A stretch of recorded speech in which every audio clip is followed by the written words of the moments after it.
Friends, welcome to railway గురు తెలుగు. ఈ వీడియోలో మనం ఏఎల్పి జేఈ CBT2 ఎగ్జామ్ సంబంధించి ప్రిపరేషన్ టిప్స్ అలాగే టైం మేనేజ్మెంట్ గురించి తెలుసుకోబోతున్నాం. వీడియో చివరి వరకు చూడండి. డౌట్స్ ఏమంటే కామెంట్ రూపంలో తెలియచేయండి. వీడియో నచ్చితే లైక్ చేయండి.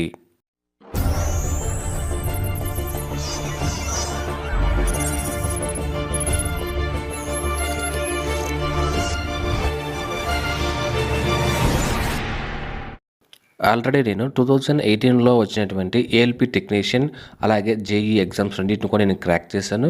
ప్రజెంట్ నేను జేఈగా వర్క్ చేస్తున్నాను.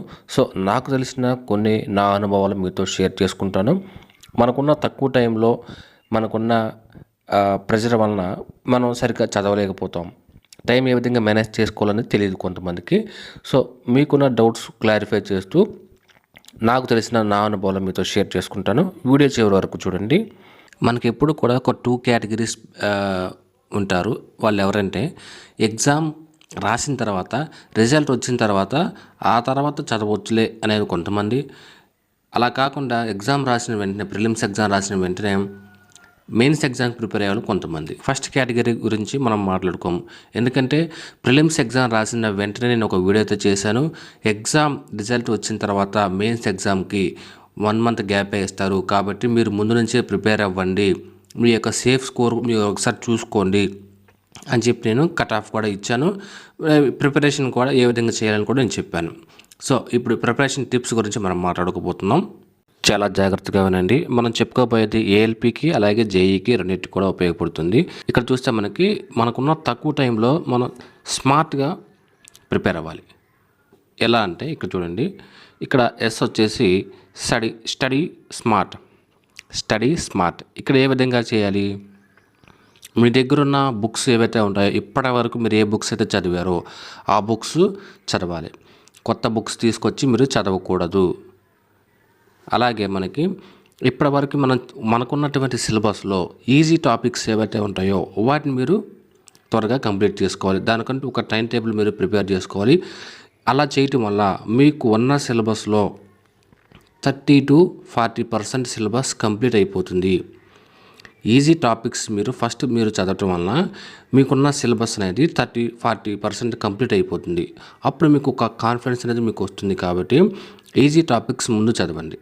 ఆ తర్వాత వచ్చేసి వెయిటేజ్ ఎక్కువ ఉన్నటువంటి టాపిక్స్, అలాగే కొన్ని ఇంపార్టెంట్ టాపిక్స్ ఏవైతే ఉంటాయో ఎక్కువగా అడిగే క్వశ్చన్స్ ఏ టాపిక్ నుంచి మనకి ఇస్తున్నారో ప్రీవియస్ పేపర్స్ చూసినప్పుడు ప్రీవియస్ ఇయర్ క్వశ్చన్స్ ఏవైతే ఉంటాయో అవి మీ దగ్గర పెట్టుకుని వాటిని చూస్తూ మీకున్నటువంటి సిలబస్లో ఇంపార్టెంట్ హై వెయిటేజ్ ఉన్నటువంటి టాపిక్స్ ఏవైతే ఉంటాయో వాటిని ఎక్కువగా మీరు కాన్సన్ట్రేట్ చేయండి.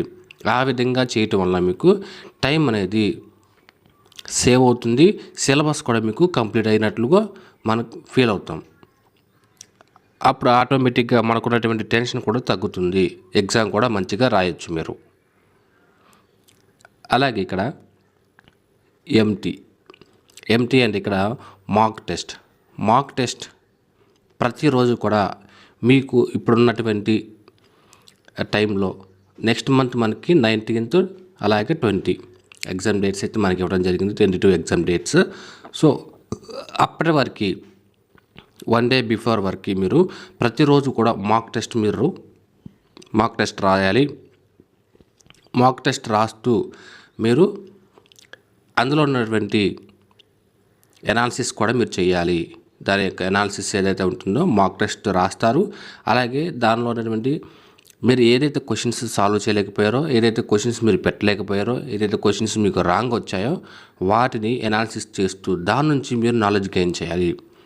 ఏదైతే మీరు పెట్టలేకపోయారో వాటి నుంచి నాలెడ్జ్ గెయిన్ చేయాలి. ఆ విధంగా మీరు కొంత సిలబస్ని కవర్ చేయడానికి ఛాన్స్ అయితే ఉంటుంది. అలాగే ఇక్కడ మాక్ టెస్ట్ రాసేటప్పుడు చాలా జాగ్రత్తగా మీరు ఈ పాయింట్లు గుర్తుపెట్టుకోండి. ఇక్కడ మెయిన్ ఇంపార్టెంట్ టైం మేనేజ్మెంట్ అనేది కరెక్ట్గా చేయాలి. ఉన్నటువంటి పేపర్ ఏ విధంగా మనం సాల్వ్ చేస్తాము, ఇదే పెర్ఫార్మెన్స్ మెయిన్ ఎగ్జామ్లో చేస్తాము, ఇదే విధంగా అటెండ్ చేస్తాము. దీని యొక్క ఎఫెక్ట్ అనేది మెయిన్ ఎగ్జామ్లో పడుతుంది. మాక్ టెస్ట్ ఏ విధంగా రాస్తామో దాని యొక్క పెర్ఫార్మెన్స్ మెయిన్ ఎగ్జామ్లో కూడా ఉంటుంది. కాబట్టి ఇక్కడ మీరు ప్రాపర్గా చేయాలి. ఇక్కడ మీరు క్వశ్చన్స్ ఏ విధంగా అటెంప్ట్ చేస్తారు. ఇక్కడ ఎగ్జామ్ రాసేటప్పుడు చాలామంది టైం వేస్ట్ చేస్తారు. ఇక్కడ ఏంటంటే ఎప్పుడు కూడా మనం సింహం ముందు ఉన్నప్పుడు మనం కళ్ళు మూసుకుంటే ఉపయోగం లేదు. సింహం ముందు ఉన్నప్పుడు కళ్ళు మూసుకోవటం వల్ల సింహం అనేది పారిపోదు. దాన్ని ఏ విధంగా ఎదిరించాలి అనేది మనకు తెలియాలి. ఇక్కడ ఈజీ క్వశ్చన్స్ ఉంటాయి, మోడరేట్గా లెవెల్లో ఉన్నట్టు కొన్ని క్వశ్చన్స్ ఉంటాయి, హార్డ్గా ఉండే క్వశ్చన్స్ కూడా మనకు ఉంటాయి. ఇక్కడ మీరు సాల్వ్ చేసేటప్పుడు ఈజీగా ఉన్న క్వశ్చన్స్, మోడరేట్ లెవెల్లో ఉన్నట్టు క్వశ్చన్స్ ముందుగా మీరు సాల్వ్ చేయాలి.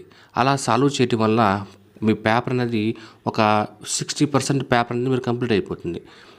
ఏవైతే హార్డ్గా ఉన్నాయో ఆ తర్వాత మీరు వీటిని సాల్వ్ చేసుకోవాలి.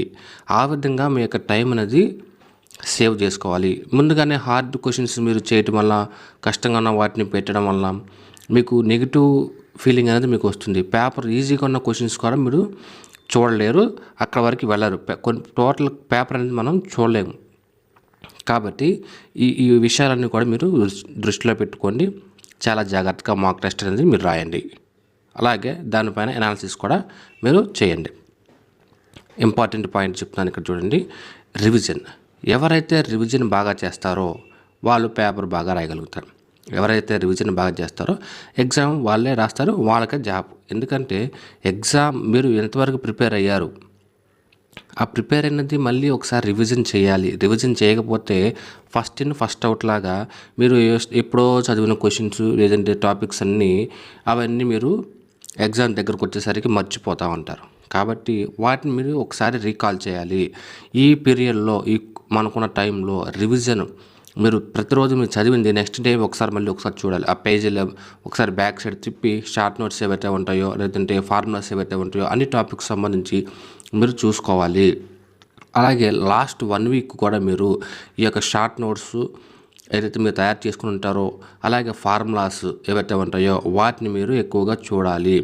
దీనివల్ల చాలా యూజ్ ఉంటుంది ఎగ్జామ్లో మీకు. ఈ షార్ట్ నోట్స్ దాని గురించి నేను షార్ట్ నోట్స్ తయారు చేసుకోండి అని ఎన్నోసార్లు మీకు మన వీడియోలో చెప్పాను. ఎందుకంటే ఎగ్జామ్ దగ్గరకు వచ్చే కొద్దీ ఆ షార్ట్ నోట్సే మనకు చాలా బాగా ఉపయోగపడుతుంది. సో ఈ విషయాలన్నీ మీరు గుర్తుపెట్టుకోండి. మీ యొక్క ప్రిపరేషన్లో ఈ విధంగా మీరు చేస్తున్నారా లేదా ఒకసారి గమనించండి. ఒకవేళ ఈ విధంగా చేయకపోతే కనుక ఈ వేలో మీరు ప్రయత్నం చేయండి. నెక్స్ట్ వచ్చేసి మనకున్న టైంలో దాన్ని ఏ విధంగా మేనేజ్ చేసుకోవాలి. కన్ఫ్యూజన్ అయిపోయి ఏది పడితే అది చదవకూడదు, ఎలా పడితే అలా మనం ఉండకూడదు. మనం ఒక ప్రాపర్ ప్లానింగ్ ప్రకారం మన యొక్క టైం అనేది స్పెండ్ చేయాలి. ఇక్కడ చూస్తే కనుక ఉదయాన్నే మీరు లేవాలి. చాలామంది ఉదయాన్నే లేచి చదవాలి అంటే బద్ధకంగా ఉంటుంది, నిద్ర సరిపోవట్లేదు అని చెప్పేసి చెప్తారు. మీకు ఎగ్జామ్ కంప్లీట్ అయిన తర్వాత మీరు ఎంతసేపు పడుకున్నా ఎవరు మిమ్మల్ని అడగరు. ఎగ్జామ్ ఉంది కాబట్టి మీకు టైం సెన్స్ అనేది మీకు ఉండాలి. మీరు ఎలాగైనా జాబ్ సాధించాలన్న కోరిక మీకు ఉన్నప్పుడు ఖచ్చితంగా మీరు అనుకున్న టైంకి నిద్ర లేస్తారు. సో ఆ విధమైనటువంటి ఆలోచన మీరు అనేది మీకు ఉండాలి. సో 5 o'clock నుండి ఇక్కడ 11 ప్రతిరోజు కూడా 5 to 11 మీకున్న షెడ్యూల్ అనేది ఏ విధంగా ప్లాన్ చేసుకోవాలో ఇక్కడ చూడండి. ఇక్కడ ఉదయాన్నే మీరు లేచిన తర్వాత కొంచెం మీకు ఇంట్రెస్ట్ ఉన్నటువంటి సబ్జెక్ట్ ఏదైనా సరే మీరు తీసుకొని చదవండి. దానివల్ల మీకు ఏమవుతుందంటే డే స్టార్టింగే మీకు ఒక కాన్ఫిడెన్స్ అనేది బిల్డ్ అవుతుంది, ఒక కాన్ఫిడెన్స్ మీకు వస్తుంది. అలాగే మీరు ఒక మాక్ టెస్ట్ రాయండి ఉదయాన్నే. ఉదయం అంటే ఇక్కడ 5 o'clock నుండి 1 o'clock ఈ మధ్యలో ఒక మాక్ టెస్ట్ మీరు రాయండి. ఏ టైం అయినా పర్వాలేదు, ఒక మాక్ టెస్ట్ రాయండి. అలాగే 2 to 11 ఈ మధ్యలో మీరు ఒక మాక్ టెస్ట్ రాయండి. ఈ విధంగా మీరు ప్రతిరోజు కూడా ఒక 2 మాక్ టెస్టులు రాయాలి. వాటికి అనాలిసిస్ చేయాలి. ఆ అనాలిసిస్లో మీరు ఏ క్వశ్చన్స్ అయితే మీరు పెట్టలేకపోయారో వాటి నుండి మీరు కొంత ఇంప్రూవ్ చేసుకోవాలి. నాలెడ్జ్ కూడా మీరు గెయిన్ చేసుకోవాలి. ఇక్కడ 5కి లేచిన తర్వాత 5 to 8 ఈ పీరియడ్లో మీకు 3 అవర్స్లో ఒక 1.5 hour 2 hours మీరు టైం దొరుకుతుంది. మీరు ఆ టైంలో మీకు నచ్చిన సబ్జెక్టు మనకున్నటువంటి సిలబస్ ఏదైతే ఉంటుందో మనకి జేఈ కానీ ఏఎల్పి కానీ టాపిక్స్ ఏవైతే ఉంటాయో వాటికి సంబంధించి మీరు చదువుకోండి. ఆ తర్వాత వచ్చేసి ఇక్కడ 1 అవర్ మీరు రెడీ అవ్వడానికి, జర్నీ చేయడానికి ఇక్కడ మనం ఇచ్చాము.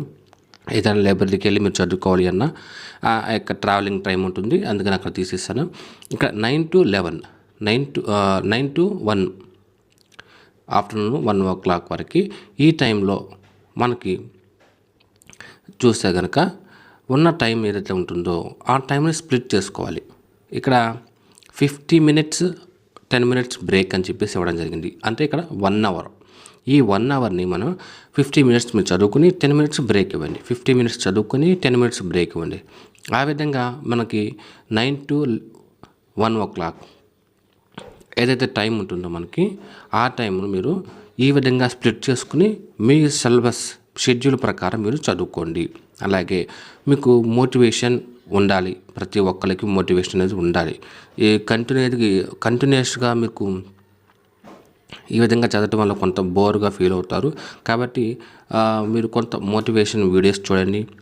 అలాగే ఇక్కడ 10 minutes బ్రేక్ అని చెప్పేసి ఇక్కడ ఇచ్చాం కదా, మీరు మీ పక్కన ఫ్రెండ్స్ ఉన్నప్పుడు బ్రేక్లో వెళ్ళి వాళ్ళతో ఎక్కువగా మాటలు పెట్టుకోవడం ఇట్లాంటివి చేయకూడదు. దానివల్ల మీ యొక్క టైం అనేది వేస్ట్ అవుతుంది. 10 minutes అంటే 10 minutes అవ్వగానే మీరు ఎక్కడ చదువుకుంటారో అక్కడికి వెళ్ళి మీ యొక్క ప్రిపరేషన్ కంటిన్యూ చేయాలి. ఆ విధంగా మీరు ఖచ్చితంగా మీరు చేయాలి. నేను కూడా ఆ విధంగా చేశాను. నాతో పాటు మా ఫ్రెండ్ ఉండేవాడు.